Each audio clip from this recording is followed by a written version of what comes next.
Good morning mga ka-showbiz. Ito na ang ating latest update para sa Barda sa araw na ito.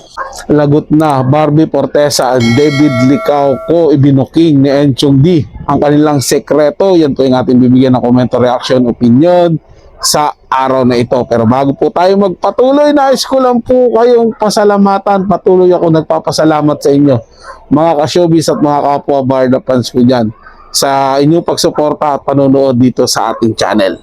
Kaya naman kung hindi ka pa nakapag-subscribe dito sa ating channel, ano pang hinihintay mo? Mag-subscribe na at i-hit ang notification bell para laging mauna ka sa mga bagong balitang showbiz. Panoorin at pakinggan ang buong detalye at ikaw na ang humusga. Enchong D ibinuking ang sekreto ni na Barbie at David Licauco. Trending at usap-usapan nga nitong nakarang Valentine's Day sa social media ang mga naging kaganapan kina Barbie at David. At ngayon nga ay muli na namang umalingaw-ngaw ang ingay sa naging interview naman ni David kay Boy Abunda.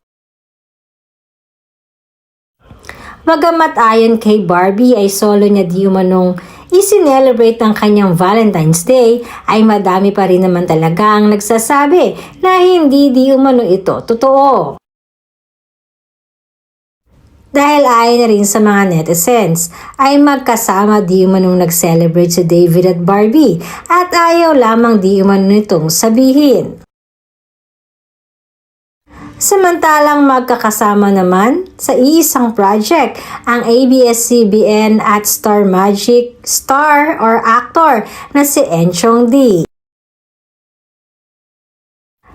Na halos wala rin talagang hindi magandang masabi kay Barbie, kundi puro magagandang komento ang co-star. Pagbubuking kasi ni Enchong kay Barbie na mas malapit daw talaga kay Barbie ang ka-love team nito na si David Licauco.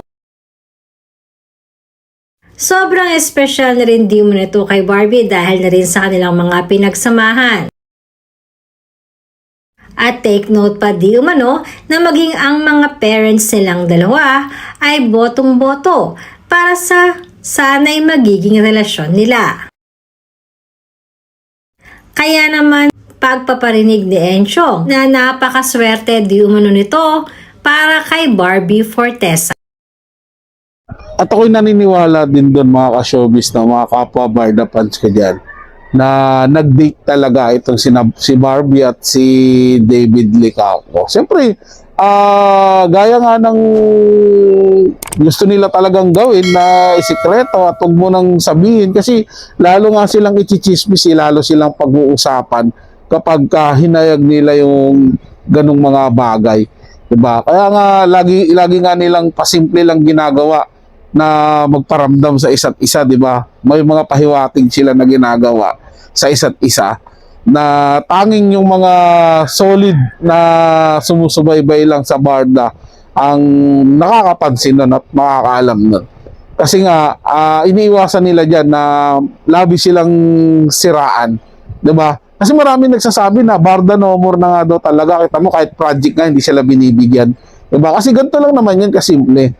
Kung wala na talagang Barda at hindi na sila pagsasamahin muli ng GMA7, bakit patuloy pa rin yung mga event na kinikilala yung Barda?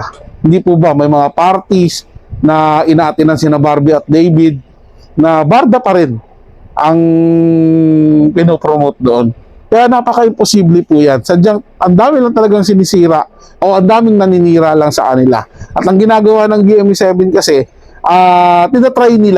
tinatry nilang pasabikin yung mga tao. Tinitingnan nila kung gaano ba talaga kainit yung Barda love team.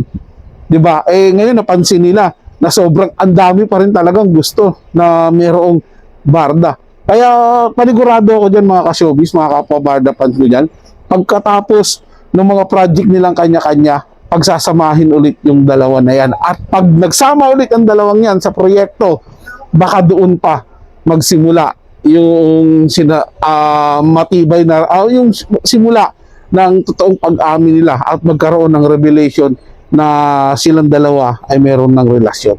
Yun na lang po abangan natin mga ka-showbiz, mga kapwa Barda fans ko dyan. Para sa mga bagong balitang showbiz, ugaliing tumutok dito sa ating channel at mag-subscribe at i-hit ang notification bell para laging mauna ka sa mga bagong balitang showbiz.